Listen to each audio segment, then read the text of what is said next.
अगर मैं तुमसे कहूं कि योग कभी लोगों को सिखाया ही नहीं जाता था, तो न कोई क्लास, न कोई सर्टिफिकेट, न कोई टाइम टेबल।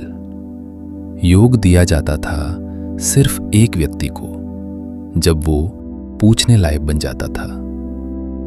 आज मैं तुम्हें एक ऐसा संवाद सुनाने जा रहा हूं जो शायद हजारों साल पहले एक आग के पास बैठकर हुआ था।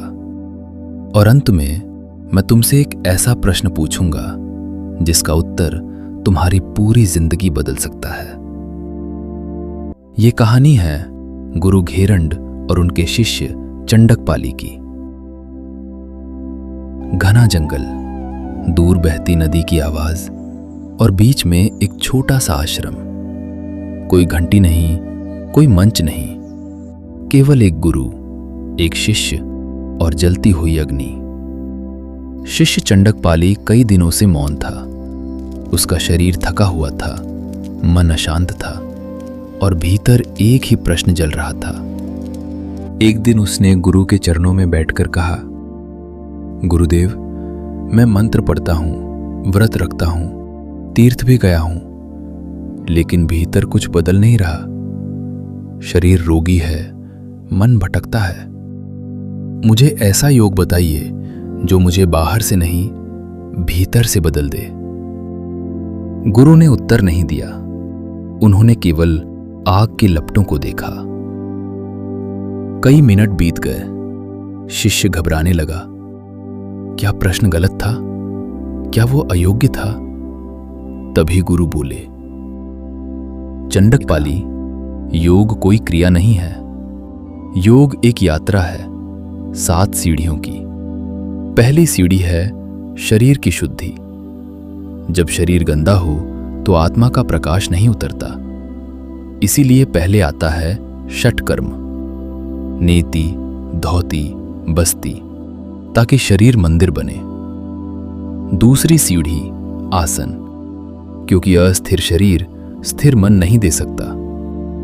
तीसरी सीढ़ी मुद्रा, जहां ऊर्जा ऊपर की ओर मुड़ती है। चौथी सीढ़ी प्रत्याहार, जहां इंद्रियां बाहर से लौटकर भीतर की ओर आती हैं। पांचवी सीढ़ी प्राणायाम, जहां श्वास मन को शांत करना सीखती है। छठी सीढ़ी ध्यान, जहां मन पहली बार रुकता है। और 7वीं सीढ़ी समाधि, जहां जानने वाला और जानने की वस्तु अलग नहीं रहते। गुरु बोले, चंडकपाली, ये कोई सूची नहीं, ये मनुष्य के भीतर बदलने की कथा है।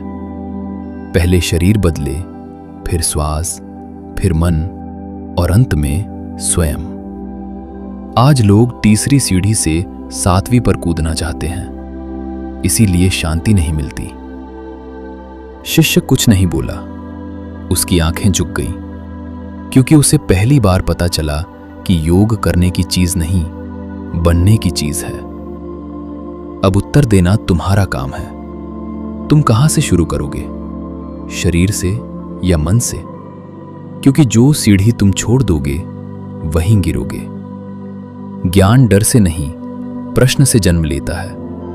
और आज प्रश्न तुम्हारा है, तुम अपनी शुद्धि कहां से शुरू करोगे? अगर यह संवाद तुम्हें भीतर तक लगा तो इसे किसी एक ऐसे व्यक्ति तक पहुंचाओ जो आज भी बाहर शांति खोज रहा है।